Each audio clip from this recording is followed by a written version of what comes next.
Okay, so we are reviewing Blue Ice, Clean Ahead. This is book 6. If you'll recall, I did not recommend that you purchase the first book because it was only technically about 30 something pages.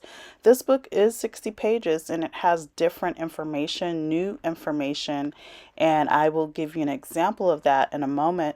But this book has great themes. There's a theme about cleaning with blue ice and trees. And I'm going to attach Ruby to this particular clip to see if that's what she was talking about when she was talking about cleaning with trees. So Ruby, if you know if this is what you were talking about, let me know and then I will read that portion of the book. It's where Dr. Hewlin goes on walks and he cleans the trees and he gets communion with the trees, and the trees impart to him something when he says the blue ice. Is that what you're talking about? But going on to this book, yes, I do recommend that you purchase it. It is 60 pages. It's really 120-ish pages, but as in the first book, there are many call outs, and the call outs are on every other page. So when you take that, because that's repetitive information, when you take that out, the book is 60 pages, but these 60 pages are important. Now, this is a smaller book. I don't have my ruler with me handy at the moment, but it's about the size of my hand. So I have a smaller hand. I'm a female, so I don't have big hands like you would think your typical male does. And so if I had to guess, I would say the length is 6 inches across and maybe the width is 4 inches across. And the depth is about not as big as my pinky fingernail. So it's a really small book, but I feel like the information is worth it. So you have to see, is the information worth it to you? I'm going to go over chapter 5, the importance of names. Now, this series of book came from a radio station. So the way it's listed, it's kind of like in script or transcript format. So for instance, when I start on chapter 5, the importance of names, which is page 89, it starts off with Dr. Aliakala, and it says, "What else would you like to ask?" Kiala. And then Kiala answers, "Thank you. Why is the right name important?" Dr. Hewlin or Aheliakala. I don't want to say that name because I really don't want to mispronounce it, especially after we're going through this chapter and how pronouncing names are important. So I'm just going to say Dr. Hewlin. And I believe the first K name is Kiala. And then the second K name is Camellia. I'm just going to say KR for the second K name and K1 for the first K name because, again, I really don't want to mispronounce these names, and I'm sorry. Please forgive me if I have mispronounced any of the names. Okay. Dr. Hewlin, what else would you like to ask? K1. K1 says, "Thank you. Why is the right name important?" Dr. Hewlin, "Oh, I think we have to ask your mother. I'm curious what she's going to say." KR, "Well, Morna told me that the right name is similar to a tuning device. If you're at a certain frequency, every time you use your name, you think it or it's applied, it's like hitting the perfect pitch for you as a being." KR, "So if you have the right name, it's the perfect pitch. Every time you use the name, it brings about balance and rhythm and helps you along the way in your evolution. The correct name is something you evolve to. It's not something you are. It's your evolution to yourself. It's your self-identity. And so, as you use the correct name, you move forward in your evolution and into your self-identity. And so what this is telling me, because I released a video, I think it was last week, talking about the importance of names. And sometimes people have really hard names. Like I know someone with the last name of Reeves, which means thief. And so that's where that person has evolved to. I know someone with the last name of Lynch. Like I said, my relative has that name. And so, that's a very hard name to come into the earth with, because it talks about being critical, and it also talks about killing as like in a mob or just killing, period. And so, what happens in that situation when you didn't evolve to a quote unquote good name? But let's see. So that's a question that I've been asking. And also, I don't base my decision to talk to a person based on name, or to exclude them from my life based on name. I look at how they're acting, and people show you who they are all the time. And it's not just one event that I look at. I look for patterns. And so when I excluded someone out of my life with a bad name, it was because they were showing me other things about themselves. They were self-critical, and usually when you're critical of self, you're going to be very critical of others. And criticism can be helpful to a point, but the energy behind it was very damning. And it was like ill will and malevolence there, for lack of a better word. I'm trying to see how else I can describe it. Also, this person didn't have compassion. You know how in the spiritual community, people are saying NPCs a lot? That's like the new terminology, non-player character. It's like this person didn't have a soul or any heart. And so that's what I was looking at. And it's like, I don't want to have to question myself, because the conversations would turn into gaslighting. And it's like, I can do without that energy. And so I didn't want that energy in my life. And so I excluded the person from my life. And so that's what I make my decision on, because just because you have a name, there's usually a positive and a negative connotation to names or to words. And so just because a person might have a quote unquote bad name, I don't make my decision solely upon that. I look at their actions and other signals from them. Okay. So Dr. Hewlin says it's kind of like your name, K1 or Kiala. KR says it's meant to be a tool that works toward your self-identity. It's like having a compass, Dr. Hewlin says, but also a right name is like blue solar water and ice blue. It becomes a clearing process in itself.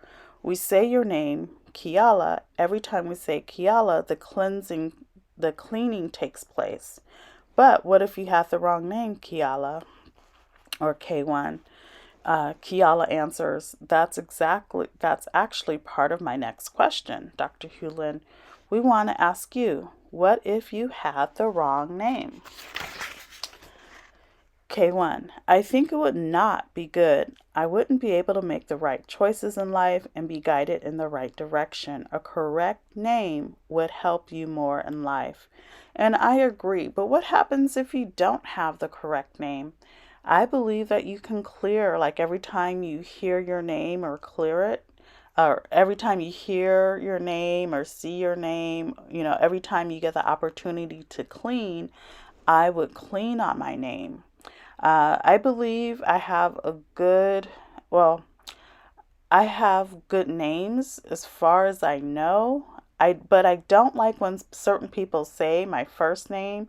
So I have to clear over that and ask divinity about that. But my other names means peace, and so I'm okay with that. And people tell me, especially when I was growing up, it was like, you're so calming. I feel so comfortable in your presence. And even now, as an adult, people say that too. And so I feel like I have a good name, quote unquote, good name.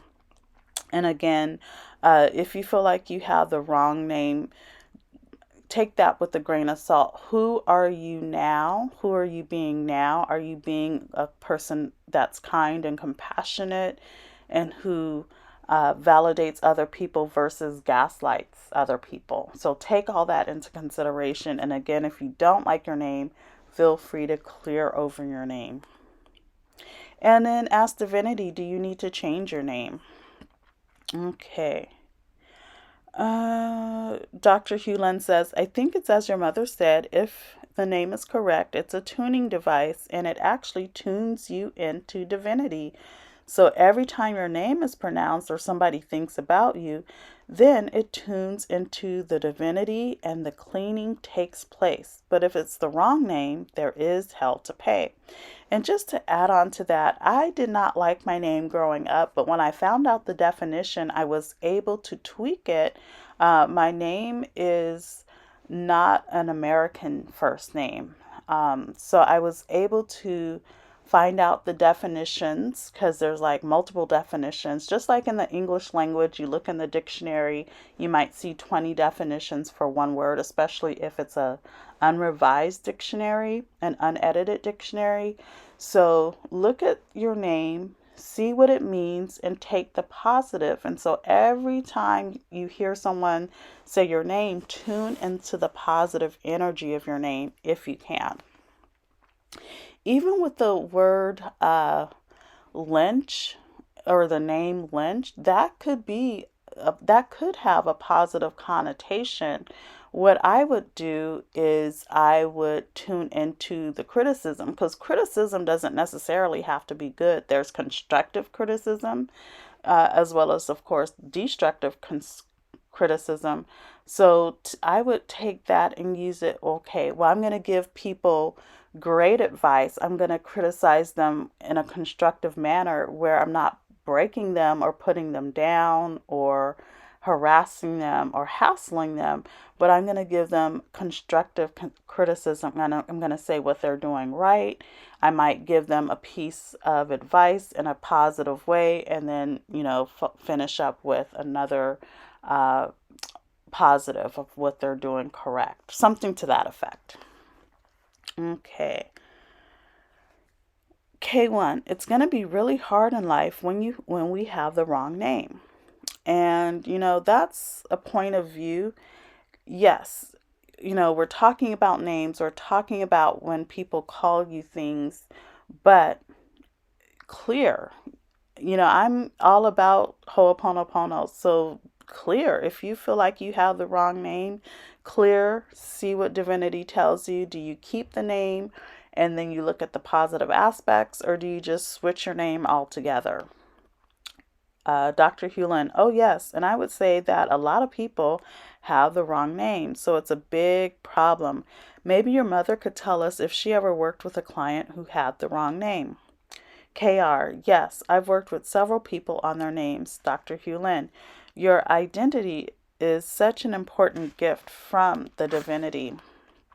Dr. Hewlin, the important thing is to get the name from the divinity who is in fact the creator of your being. When I work with your mother and we're working on names or people with names, we do our cleansing so divinity can tell us what the correct names are. What else do you have? K1, what problems or issues could be caused by using a nickname, mistakenly saying someone's name incorrectly, or deliberately stating it the wrong way? Dr. Hewlin, oh, let's see what your mother has to say. KR, if we tell people to call us a certain name, which is not our name, then we're creating a negative part for ourselves and it can have a negative impact.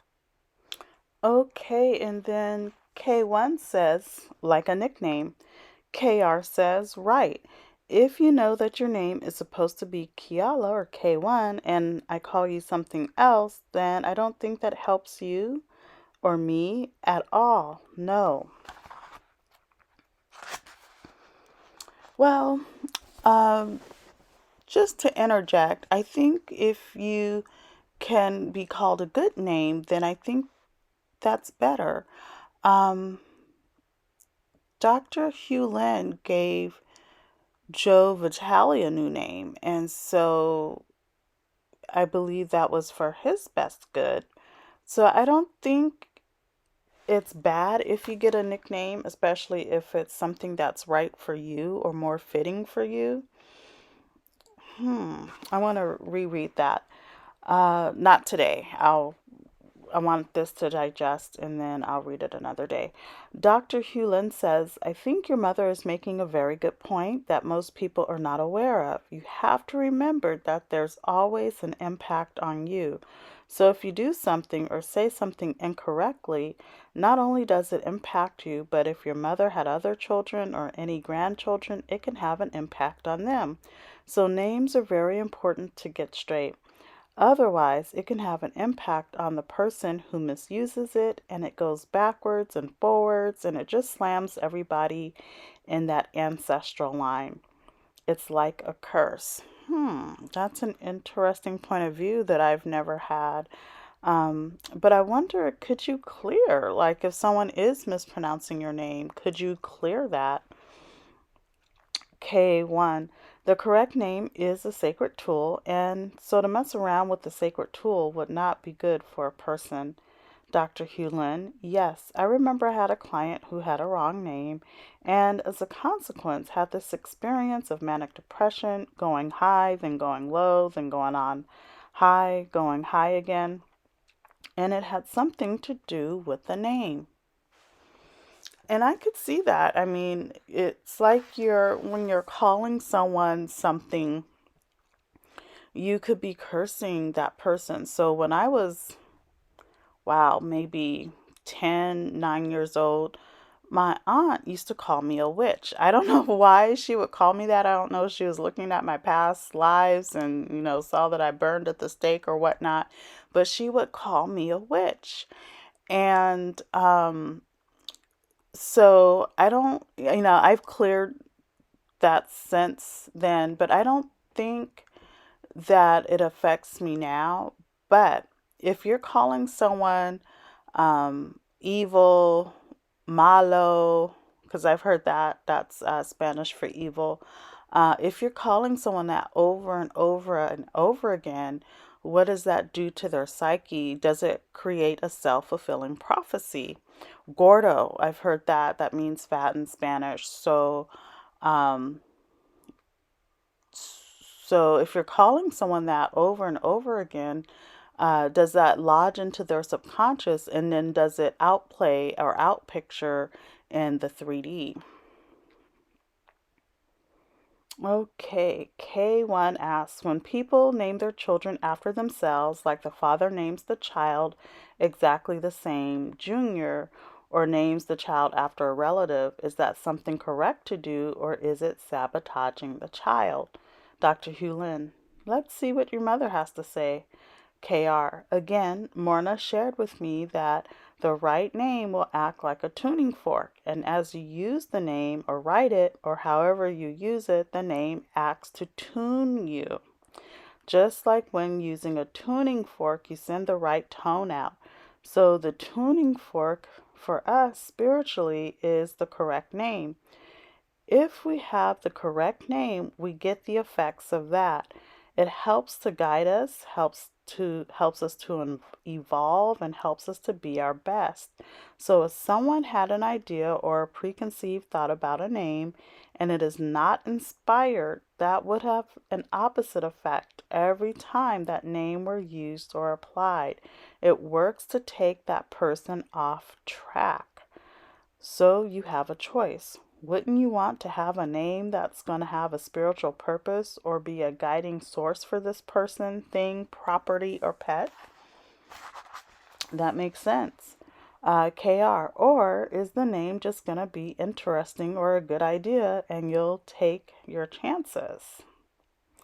Dr. Hewlin, the other thing is that you can misname a company and it will have problems.